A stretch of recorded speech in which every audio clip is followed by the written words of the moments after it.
Welcome to our channel. तो आज हमारी कॉलोनी में कंपटीशन है जिसका टाइटल है नेशनल सेफ्टी डे। तो हम आपको ऑर्गेनाइजर से मिलाते हैं। तो ये हमारी होस्ट है, इनका नाम है मिताली दीदी और ये हमारी कॉलोनी की मैनेजर है। यही दीदी सबसे बड़े लोगों की और बच्चों की कंपटीशन करवाते हैं और हमें प्राइज भी दिए जाते हैं फर्स्ट सेकंड थर्ड। क्लास 3 तक के बच्चों की ड्राइंग है और 4 से लेकर 6 तक का भाषण प्रतियोगिता है।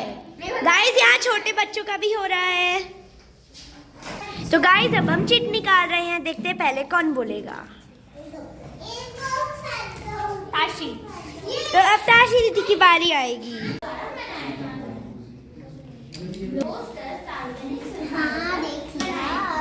मेरा नाम वेदांश है और मैं आप सभी के सामने राष्ट्रीय सुरक्षा सप्ताह के उपलक्ष्य में कुछ बातें साझा करने वाला।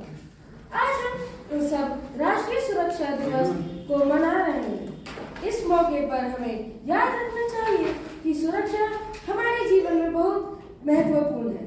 हम सभी को मिलकर अपने देश को सुरक्षित और खुशहाल बनाने में सहायक होना चाहिए।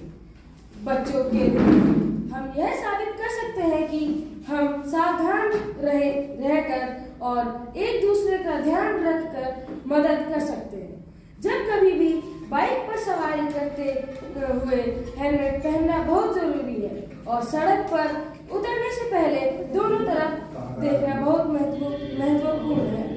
यह सुनिश्चित करें कि हमारे पास का माहौल सुरक्षित है। राष्ट्रीय सुरक्षा दिवस हमें यह सिखाने और वादा करने का अवसर प्रदान करता है कि हम जिम्मेदार नागरिक बन सकते हैं। चलिए बातचीत करें अपने दोस्तों और परिवारों से रोजाना के छोटे मोटे कदमों के बारे में, जिससे हम स्वयं को और अपने परिवारजन को सुरक्षित कर सकें। अंतिम में मैं यही कहना चाहूँगा कि आज को सुरक्षा नायक बनाकर हम अपने देश के लिए एक मजबूत और सुरक्षित भविष्य की दिशा में कदम बढ़ा रहे हैं। तो चलो मिलकर बुद्धिमान बने और हमारे देश और अपने परिवार को एक सुरक्षित और खुशहाल स्थान बनाएं। जय हिंद, जय हिंद।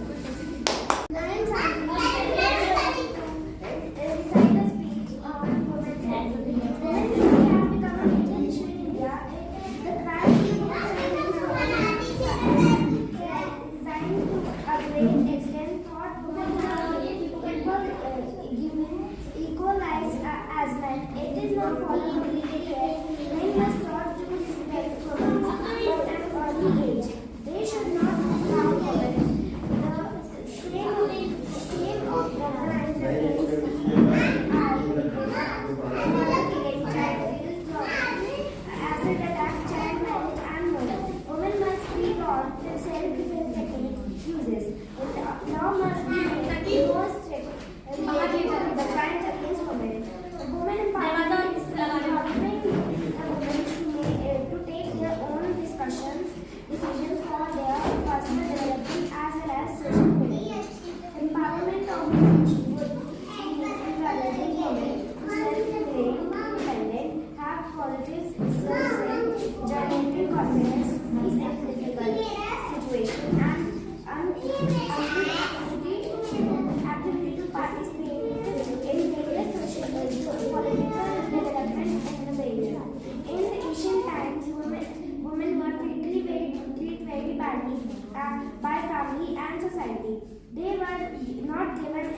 and labor.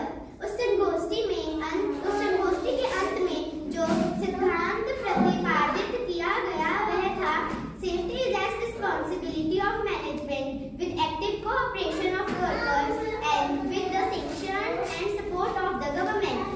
उन्होंने औद्योगिक सुरक्षा को एक नई दिशा दी जिसमें यह स्पष्ट हुआ कि सुरक्षा प्रबंधन की जिम्मेदारी तो है लेकिन इसमें सबका सम्मिलित सहयोग चाहिए। इसके पूर्व स्थिति वैसी नहीं थी, न केवल अपने देश में बल्कि 19वीं सदी के पश्चात देशों में सुरक्षा के प्रति व्यक्ति की सोच स्पष्ट विकसित नहीं हुई थी।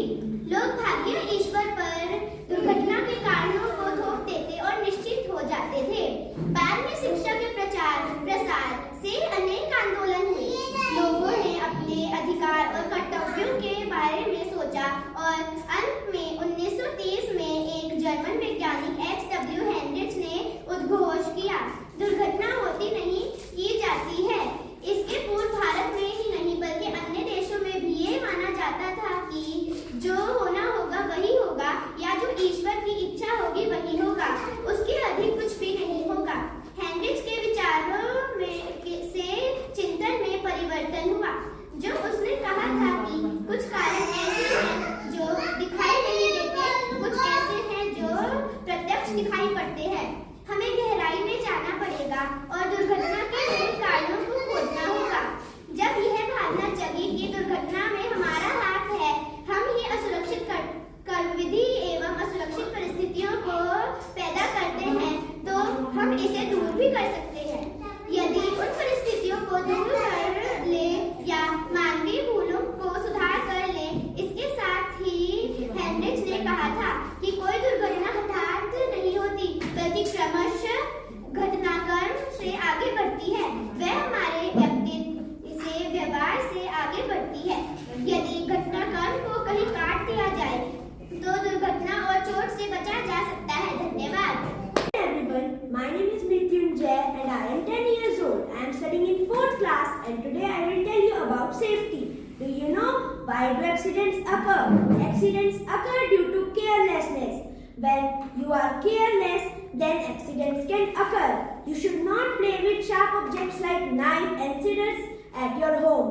Be careful while walking on the road, crossing the road, moving on the stairs at your home, school or anywhere. Never insert your finger in an electric switch, it can give you a shock. Never put an electric appliance near the water, it can cause a fire. Never put burning curtains near the curtains, it can cause a big fire. Do you know what is a traffic light? A traffic light is a light which gives us 3 signals for our safety on the road. Example, there are 3 signals. Red, yellow and green. Red means stop, never move while it is red signal. Because of it, you may pay fine. When it is yellow color, it means that wait for the next signal. Next signal is green signal. Green signal means now you can go to your destination. Do you know what are the emergency vehicles? Emergency vehicles are the vehicles which saves us in many situations like theft, injury or fire. When it is theft in our house, the police jeep will come to arrest the thief. If there is fire in your house, the fire brigade will come to stop the fire. If someone is having any injury or illness, the ambulance will come to save you and take you to the hospital. Now let me tell you about the emergency numbers. Numbers which you will dial when the emergency vehicle will come to help you. Example 100 100. When you will dial this number, police will come to help you. If you will dial 101, the fire brigade will come to help you. And if you will dial 102, the ambulance will come to help you. There are 2 or other numbers also. Example 1091. This is the women helpline number. And 1098. This is the child helpline number.